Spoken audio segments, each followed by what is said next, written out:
Yosibyo tyannyo. Oli awo omanyi bakutumye lyandibassa munnange. Libassa sinnya lya bakyala. N'omwami bw'abeera ndibassa. Bw'atuuka. Naye naawe era ondaba. Goyinza okuleka akalenzi nga nze? Tosobola. Akalenzi nga gwe akali kati atubulire. Akalungi ate kati wali omunoonya nsinga e Kampala wano okuleka nze. Nze nsinga obulungi e Uganda. Simujjukira ne nga waali. Mukwata ekifo ekisooka. Olwo obulungi bwo buli wa taata butubulire. Mu nsawo muno. Mu nsawo muno. Ne ku face. Gwe bonsanga ompitako. Gwe wulira bwempunya. Okisegeti. Eyo tuyinza ovaayo-ko. Tuve. Tubadde tukumanyidde mu bintu bya kutwala abantu bweru. Era n'amayumba tugasolooza bw'ogatuwa. Tutwalayo tusolooza amayumba. Property management bingi bye tukola. Babadde tuyawo nga social media munnange etandika obuuma. Waliwo omukyalo omu gwe bayita Brown Sugar bannange. Omumanyi? Muwulira.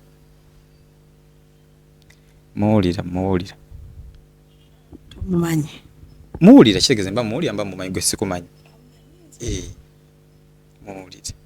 Enkolagana yo naye yeeriwa? Mukwano gwange. Mukwano gwange.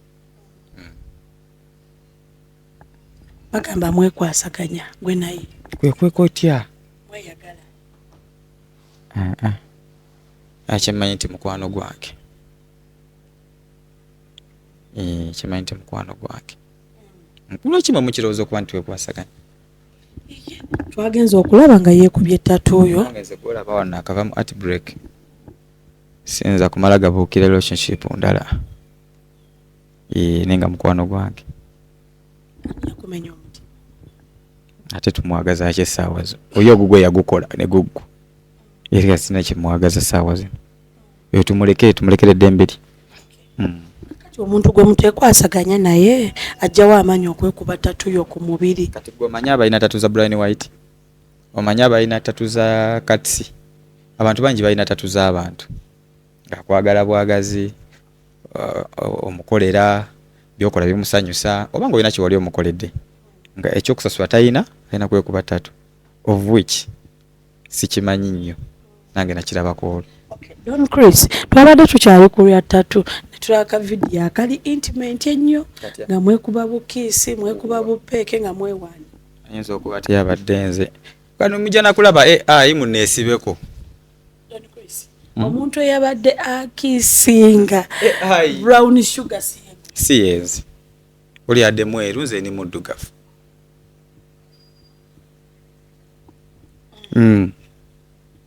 Kibuze. Onywamu cocaine. Ndudde kati.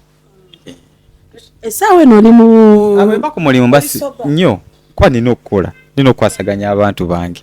Kati nyaki nnyo omwe gola ono laba ekipa waliwo y'amazzi eno pozi nga mazzi ganyo. Gwe ne kyogere mu kamera nti gwe ne Brown Sugar temuli items. Item kyeki? Temweyagala. Nze ne Brown Sugar tetweyagalira simwagalangako. Era simukwasaganyangako. Kati okwekiisinga okwo. AI oyo sinze. Ebiseera ebisinga abantu bakola ebintu n'ebigendererwa eby'enjawulo naye sitwekwasaganyangako.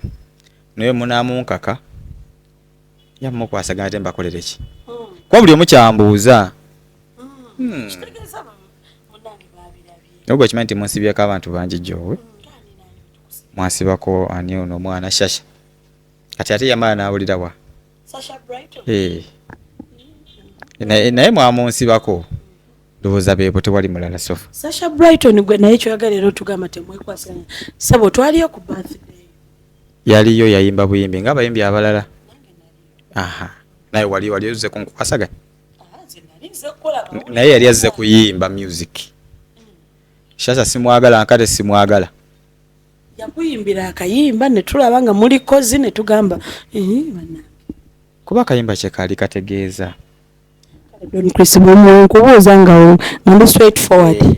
Igwe Sasha Brighton ne Brown Sugar kubombya ni mukyala obani ekisooka siri musajja mufumbo, ekyokubite kuli mukyala wange wadde n'omu. Ogambye ani? Nani? Kuba biri abo tekuli mukyala wange. Mukama wange nsaba okyeyogerere baleme ntize nabyogedde. Ulira Brown Sugar Shasha Brighton tekuli mukyala wange. Tobaagalangako? Sibaagalangako. Kusibako tewali mukago. Anti tebalabanga ku mukyala wange tebamumanyi. Era bwe ndiba mufunye ne mulaga ensi osanga omumagulizikira. Naye era buna nkaka nja kulonda mwabeera mulaga ensi. But so far tewali. Twawulako ne Flona Lwaki Flona tomuleka na shininga? Ngoli bulala. Yesu Flona muleke mukazi watu. Kati nkubulira amazima. Okuliye embwa n'embizi. Saagalanga ku Flona. Yeah. Bakiwekana abaana abo nga balungi nnyo. Taala za kibuga Kampala. Bo balungi. Naye situyagalangako. Sikwanangako wadde n'omu. Tebatuuka ki ekibulamu okutuuka ku levo z'omata? Tewali kibulamu. Just sibakwanangako. Nenga tewali kibulamu balungi bonna. Omuntu ayinza okubuuza omuntu ali mu travel agency eyandibadde akola bizinensi ze ne zitambula bulungi akyali nnyo mu bimaama. Lwaki bamugamba nnyo bimaama? Twalako ka video ke wakola ng'ogamba oyagala nnyo nnyashi. Nnyashi ku nnyashi. G'osinga kwagala ki? Mutwe. Nkago boyagala omutwe. Nange ndi muntu personal life yange yeeyo. Kusobola okubaako enjaga, kusobola okuba byoyagala. Byanaawuliriza, byategeera. Kakati nze onsanze ku mulimu gwange. Buno budde mba ndi mukola naye personal life yange ekyo kyenjagala. Nga bw'olaba emmere nti njagala nnyo omuceere n'ennyama. So n'embulamu bwa bulijjo njagala nnyo nnyashi. Ebitundu ebya bisatu njagala nnyo nnyashi kala. Ekirala kinkirabidde pozi. Obimanyi bantu babimanyi. Ekyokusatu ki? Jo okolera abantu ekirala ki? Okimanyi ekyokusatu? Bino nnyashi kala pozi ne sente. Ayina kuba ne sente. Anti ayina yayongerwako buno buwalawala bwe muteekawo obwo butubba bubbi. Kale olina ofuna omuntu ng'ali mature enough ayinamukko naawe oyinamu. So temusobola kwebba wabula okwegattako ne mugenda mu maaso. Kyova olaba nkyali singo paka olwaleero. Bisaanyizo ki by'oyagala? Pozi obitugamba. Mbibaga bisatu ensi yonna ebimbanyi kyova olaba tebannajjako. Kuba omukyala asobola okuba nga alina nnyashi nga talina ssente. Asobola okuba nga alina ssente nga talina nnyashi. Era simwetaaga. Ate simweru. Ngambye omweru. Era abakyala be boogedde bonna tubalaba balina nnyashi beeru n'obusente bwe bakozeewo kuba bayimba. Okuyimba si mulimu. Kuba okuba hiti ekyeggwawo. Ezo si ssente.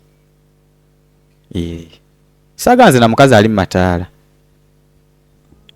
Njaga omukazi nga atamanyiddwa. Tuwulira nti babiri bano bayomba balina obukuukulu bwabwe eyo. Shasha Brighton ne Brown Sugar buli omu awerera. Sikimanyi ko ine ODM. Oyina. Mpaako neerage. Sindikira akemu.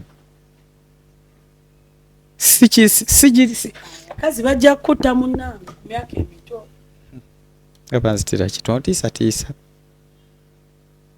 Jowe tontiisa nenge kyamazima. Abantu mubagamba amazima.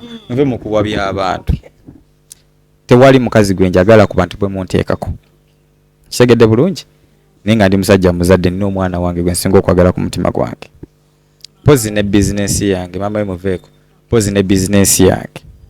Pozi n'obulamu bwange mbise byange by'eddembe bintu byensinga okwagala. Kakati bongamba nti oyagala nnyo abakyala nze mune njagala nnyo obulamu okusinga abakyala. Nyumirwa nnyo travelinga okusinga abakyala.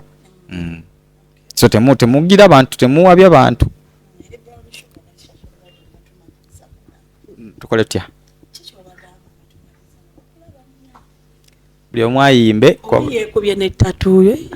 Oyina obukakafu nze sinagirabako tattoo.